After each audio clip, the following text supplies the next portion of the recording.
드립니다. 이 시간 우리 앞뒤로 또 좌우로 이렇게 인사하겠습니다. 사랑합니다. 축복합니다.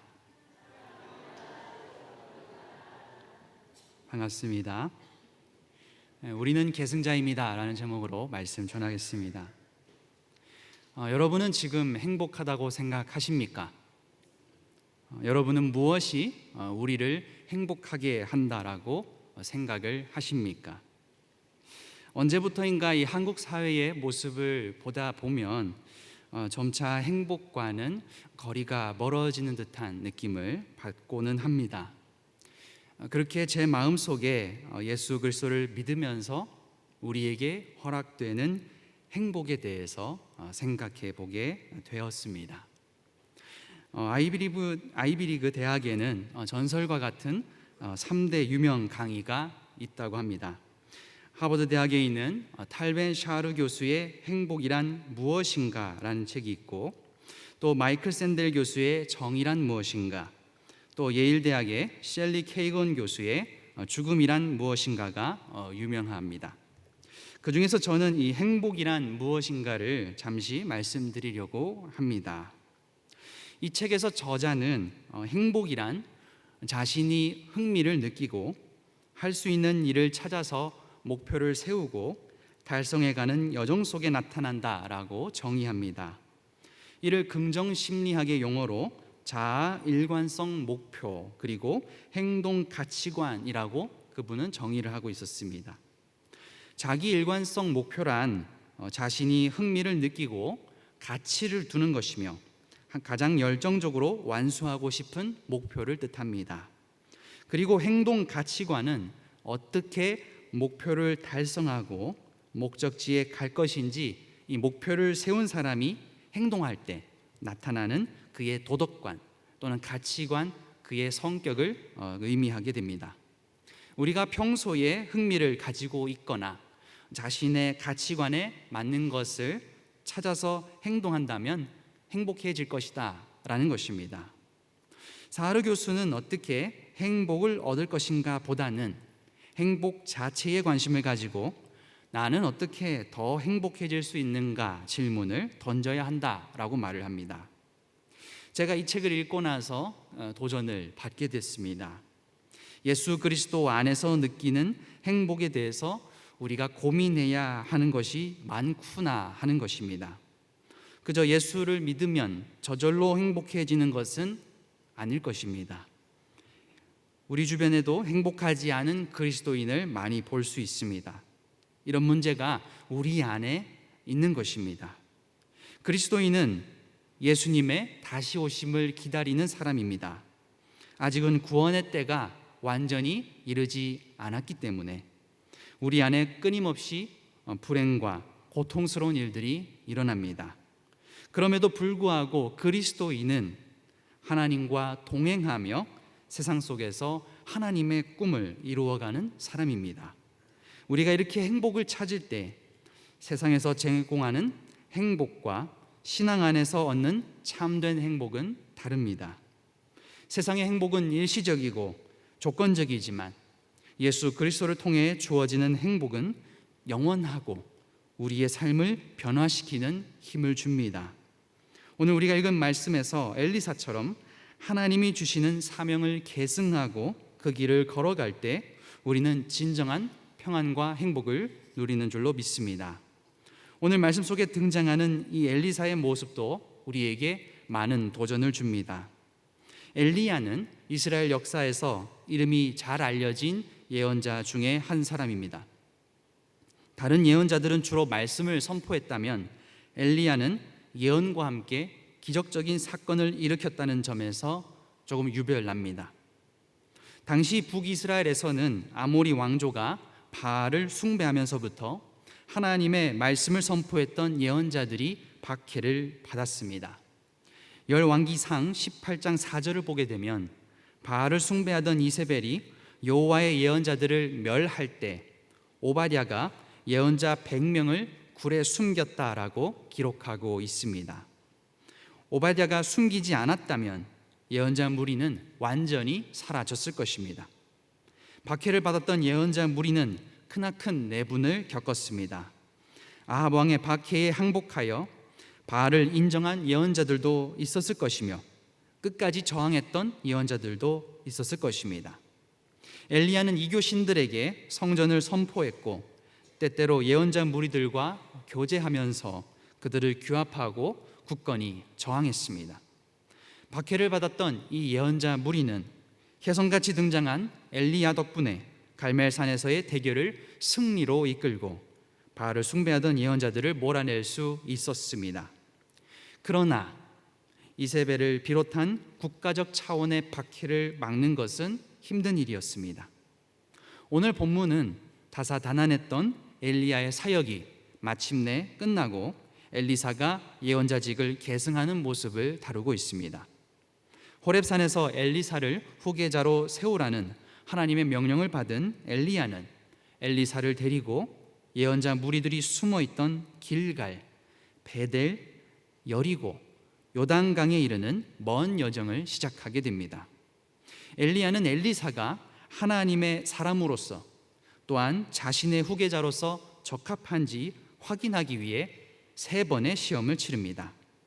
이 3번의 시험 동안 동일하게 예언자의 학생들이 나타나서 엘리사의 심중을 묻게 됩니다. 그러나 엘리사는 엘리야에게 스승의 곁을 떠나지 않겠다고 3번 동일하게 충성을 맹세하고 학생들을 침묵시킵니다.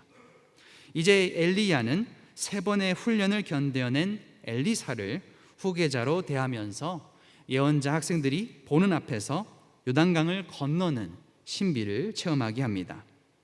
그들에게 엘리사가 자신의 후계자가 될 것을 입증한 것입니다. 엘리사가 예언자 무리에게 지도자로서 인정을 받아야 이 예언자들의 상처를 봉합하고 또 단합하여서 국가에 저항할 수 있기 때문입니다. 이제 엘리사가 계승자가 될 준비를 마치자 엘리야는 묻습니다.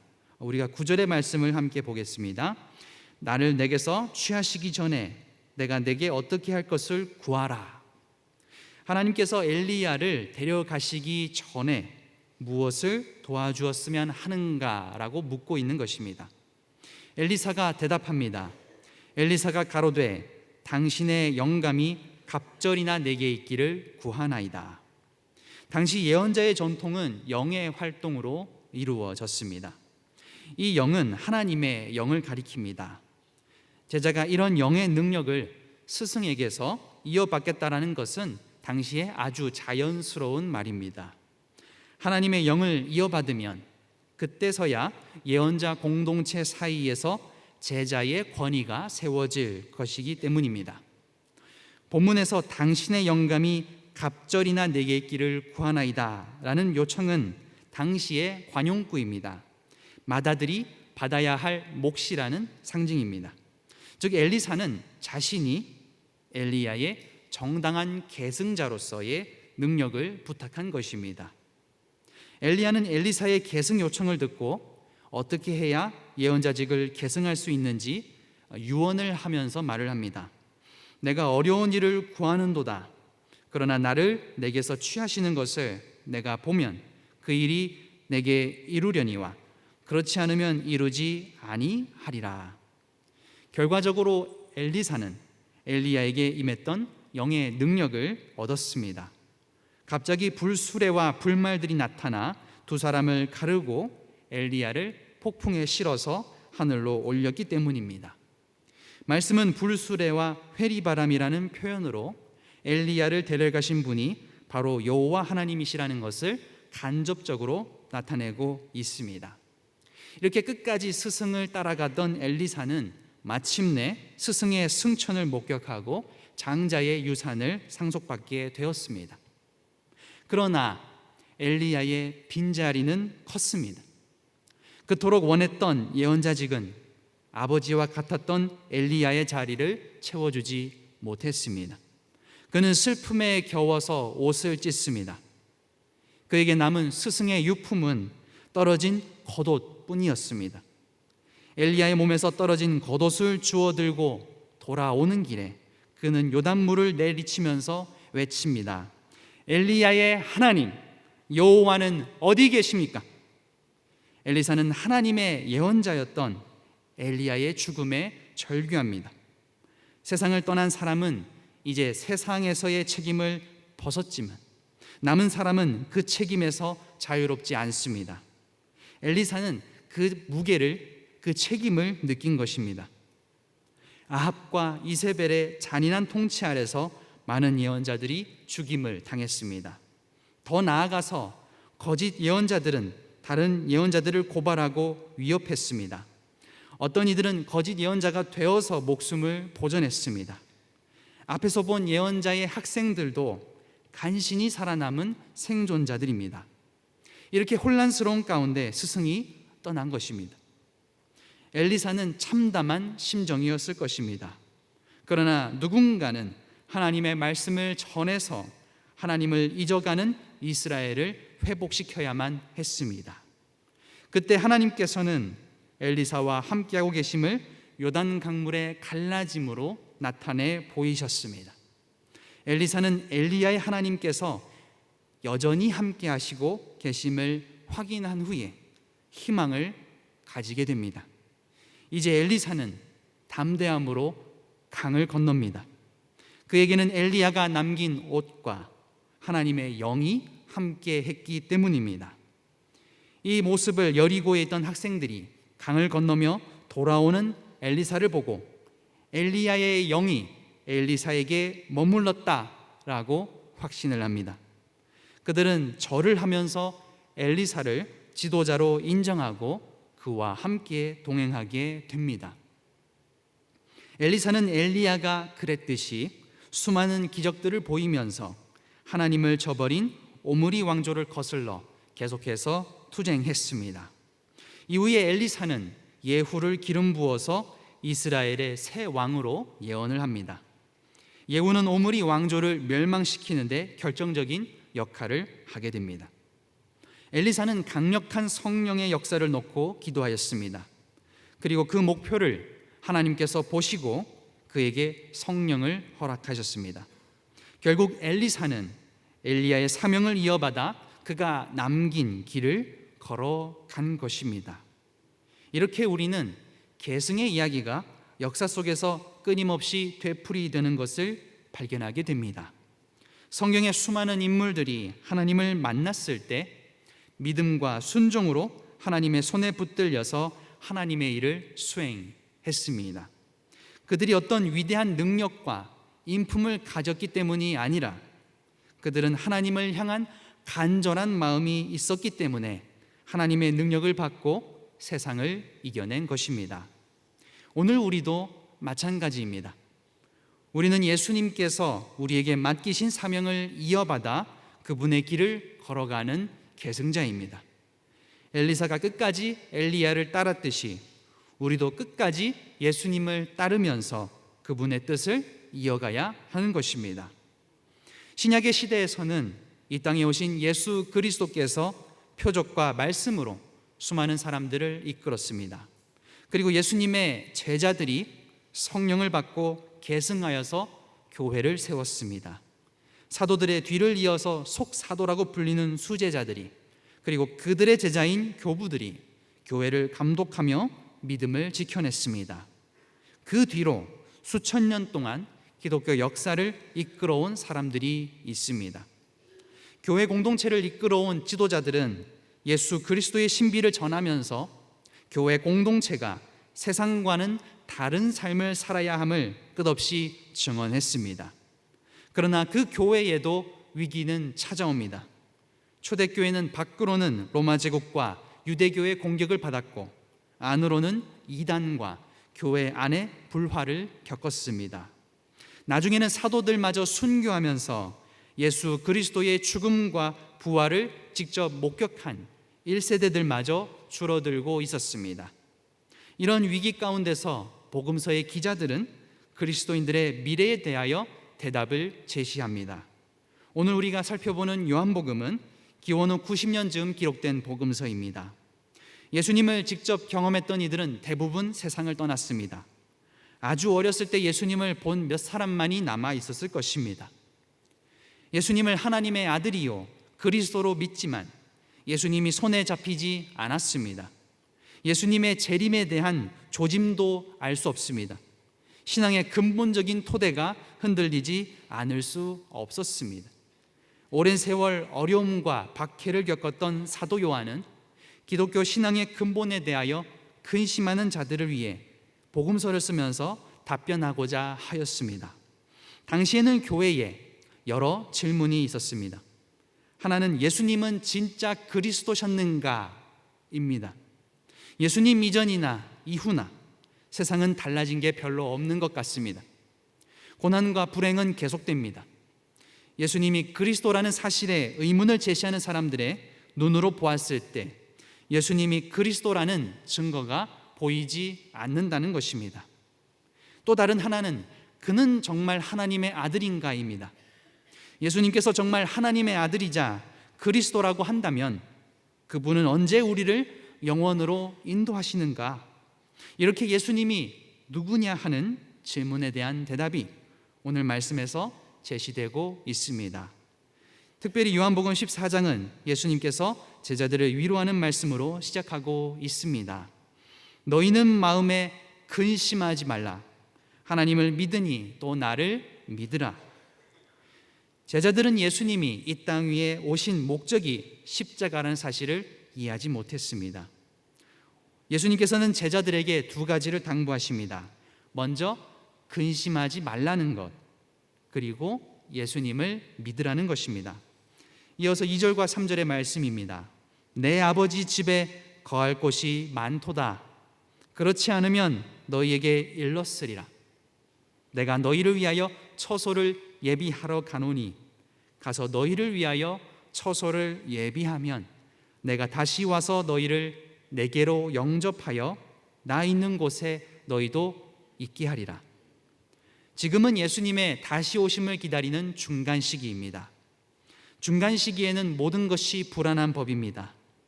요한은 그런 불안을 극복하게 하려고 기억과 입으로 전해져 오던 예수님의 고별사를 기록했습니다. 요한에 의하면 그 불안은 하나님을 완전히 드러내시는 예수 그리스도를 신뢰함으로 극복할 수 있다는 것입니다.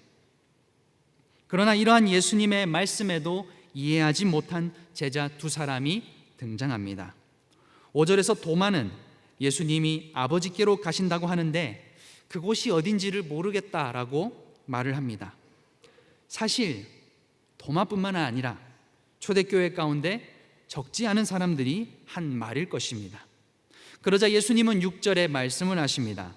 내가 곧 길이요 진리요 생명이니 나로 말미암지 않고는 아버지께로 올 자가 없느니라. 예수님이 바로 하나님 아버지께 이르는 유일한 길이십니다. 십자가의 죽음과 부활을 통해 하나님 곁에 가심으로써 우리를 하나님으로 이끄시는 길이 되어 주신다는 것입니다. 예수님의 말씀이 이어집니다. 너희가 나를 알았더면 내 아버지도 알았으리로다. 이제부터는 너희가 그를 알았고 또 보았느니라.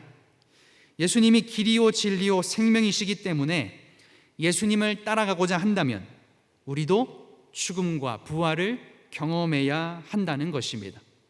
바로 예수님이 말씀하시는 거듭남이 우리 가운데 역사하면 진리와 생명의 근원이신 하나님께 나아갈 수 있는 것입니다.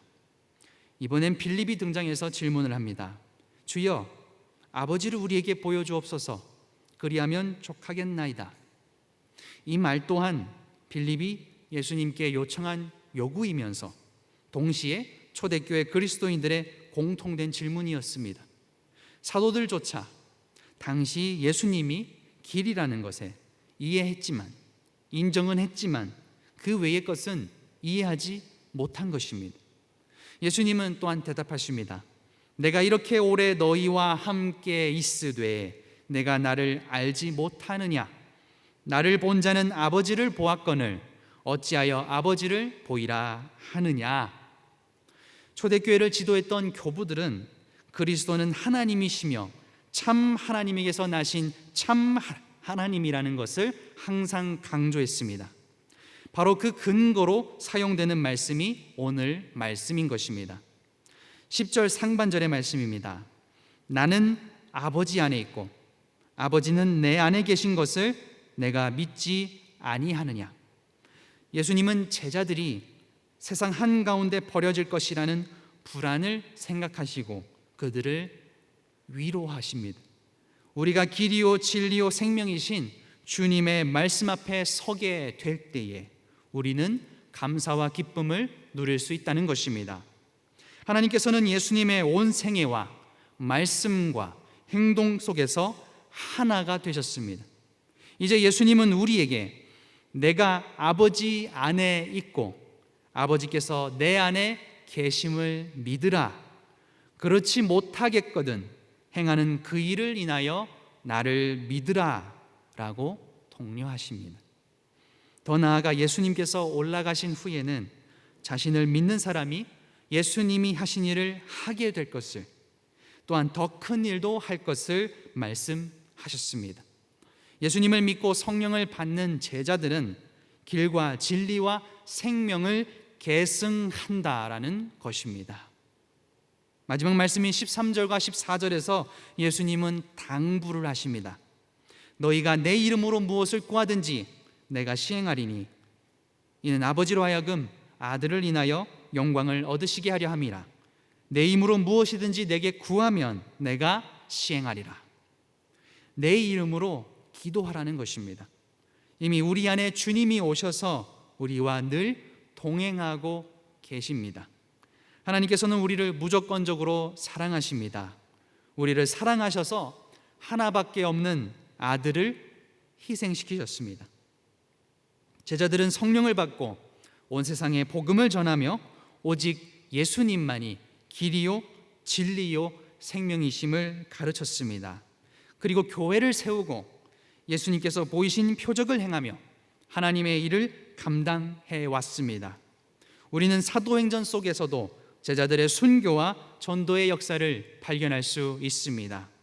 사도들이, 순교자들이 목숨을 걸고 예수님의 복음을 전할 수 있던 것은 그들과 함께 하시는 주님을 바라보고 기뻐하였기 때문입니다. 사랑하는 성도 여러분, 우리는 예수 그리스도를 믿고 교회를 세운 수많은 신앙의 선배들로부터 믿음을 전수받는 계승자들입니다. 여러분은 지금 행복하십니까? 우리는 주님의 다시 오심을 기다리면서 어떤 마음으로 주님을 맞이할 것인가를 고민하고 준비해야 합니다. 엘리사는 엘리야에게 성령을 계승해서 새로운 지도자가 되었고, 사도들은 예수 그리스도에게 성령을 받아서 교회의 지도자가 되었습니다. 예수 그리스도를 아는 만큼 여러분은 주님과 함께 참여하게 될 것입니다. 그 일은 성령님께서 하십니다. 성령의 이끌리심으로 하나님과 하나가 되고 부활의 능력을 온전히 계승하는 것, 그 모습이 교회의 화합과 성장을 이끄는 촉진제가 될 것입니다. 문제는 우리의 마음 가운데 부활의 기쁨과 주님의 동행하심이 느껴지는가입니다. 어쩌면 우리는 하나님의 뜻과 사명보다는 이 시대의 위기와 불안 속에서 헤어나오지도 못하는 것인지 모르겠습니다. 우리의 기도도 점차 우리 자신을 위해서 하나님께 간구하는 것은 아닌가를 돌아보아야 합니다. 바울 사도는 데살로니가 교회에 이렇게 권면했습니다. 항상 기뻐하고 쉬지 말고 기도하고 범사에 감사해라. 이것이 그리스도 예수 안에서 너희를 향하신 하나님의 뜻이니라. 그리스도인은 복음의 기쁨을 맛보는 자들입니다. 우리가 항상 기뻐할 수는 없습니다. 바울 사도도 알고 있었습니다. 그러나 우리가 불가능한 것처럼 여기지 않고 모든 일에 항상 기뻐하고 기도하고 감사하면 실제로 우리의 삶 속에서 주님이 주시는 꿈과 사명을 발견하고 우리의 여정 가운데 이루어지는 것을 보게 될 것입니다. 하나님께서는 엘리사가 절규하면서 겉옷을 칠 때 자신을 드러내셨습니다. 예수 그리스도의 생애와 죽음과 부활 가운데서도 드러내셨습니다. 엘리사가 하나님은 어디 계십니까? 라고 물을 때에 예수님께서는 자신이 길이요 진리요 생명이며 나를 본 사람은 곧 아버지를 본 것이다 말씀하셨습니다. 초대교회는 예수님이 직접 계시지 않았음에도 불구하고 성령을 통해서 예수님의 사명을 이어갔습니다. 사도들은 예수님의 승천 후에 교회를 세웠습니다. 여러분은 신앙의 계승자로서 무엇을 계승하고 계십니까? 우리는 엘리사처럼 스승의 뒤를 이어서 하나님께서 맡기신 사명을 감당할 준비가 되어 있습니까? 우리의 삶 속에서 하나님께서 주신 사명을 실천하는 구체적인 모습은 무엇이 있겠습니까? 엘리사를 보면서 새 출발을 시도했던 예언자 무리처럼 예수 그리스도의 죽음과 부활로 드러난 하나님의 구원을 믿으며 서로 사랑하고 하나 되라고 외쳤던 사도 요한과 초대교회처럼 우리 또한 새 시대의 계승자로서 하나님께 기도하며 미래를 맡기는 저와 여러분 되시기를 간절히 기도합니다. 그러기 위해서는 먼저 첫째로 십자가에 우리 자신을 죽여야 합니다. 나의 생각과 판단을 내려놓기 위해서는 죽어야 합니다. 죽지 못하면 거듭날 수가 없습니다. 부활할 수가 없습니다. 우리는 먼저 우리 자신을 십자가에 못 박아야 합니다. 그 결단이 우리에게 우선 되어야 하는 것입니다. 우리가 죽지 못한다면 예수님의 십자가만을 바라보면서 우리의 무능함을 고백하는 것입니다. 그러나 예수님은 나를 사랑하면 나의 계명을 지킨다라고 하셨습니다. 예수님과 성령님께서 오늘 나를 위해 기도하고 계십니다. 우리는 예수님을 따라서 자기 십자가를 지고 우리의 모든 옛 자아를 죽여야 합니다. 그 각오가 있어야 엘리야의 승천을 보았던 엘리사처럼, 그리고 예수님의 승천을 보았던 제자들처럼 새하늘과 새 땅을 기대하고 기뻐하고 감사하고 기도할 수 있는 것입니다. 두 번째로 예수님께서 14절에 말씀하신 것처럼 하나님의 뜻을 구하고 기도해야 합니다. 우리의 욕망을 위해 기도하는 기도가 아니라 하나님의 나라와 의를 먼저 구하는 기도를 해야 됩니다. 하나님의 나라를 구하면 하나님이 먹을 것과 입을 것을 덤으로 주실 것입니다. 우리는 가정과 직장과 교회에서 신앙을 실천할 기회를 자주 만납니다. 가정에서는 사랑과 희생을, 직장에서는 정직과 성실을, 교회에서는 봉사와 나눔을 통해서 우리의 믿음을 드러낼 수 있습니다. 우리가 서 있는 곳에서 하나님의 뜻을 실천하며 살아가는 것이 믿음의 계승인 것입니다. 우리가 성령께서 주시는 지혜와 분별력으로 하루하루의 삶의 결정을 내릴 때에 우리의 삶은 하나님의 뜻에 더 가까이 갈 수 있을 것입니다. 세 번째로 교회와 함께하는 것입니다. 엘리사는 아합 왕조의 박해 속에서도 예언자 무리와 함께 사명을 이어갔습니다. 초대교회 역시 작은 모임으로 모여서 말씀을 나누고 교제했습니다. 교회는 우리가 믿음을 함께 나누고 성장하는 공간입니다. 서로를 위해서 기도하고 믿음을 나누는 이 공동체 속에서 우리는 신앙을 계승할 수 있습니다. 우리가 함께할 때 하나님께서 더 큰 은혜를 부어주실 것입니다. 사랑하는 성도 여러분, 우리는 예수 그리스도의 계승자입니다. 우리 앞뒤로 인사하겠습니다. 우리는 예수 그리스도의 계승자입니다. 아멘. 우리의 십자가를 지고 예수님께서 가신 그 길을 함께 따라갑시다. 그리고 성령의 인도하심 속에서 하나님의 뜻을 이루는 삶을 살아갑시다. 우리가 이 사명을 감당할 때 주님의 영광이 우리 가운데 드러나게 될 것입니다. 하나님이 원하시는 결과를 맺을 수 있도록 믿음 안에서 하나님의 영광을 위해서 살아가시기를 간절히 기도합니다. 아멘. 우리 시간 다 함께 일어나셔서 찬송가 404장 함께 결단하며 찬양하겠습니다.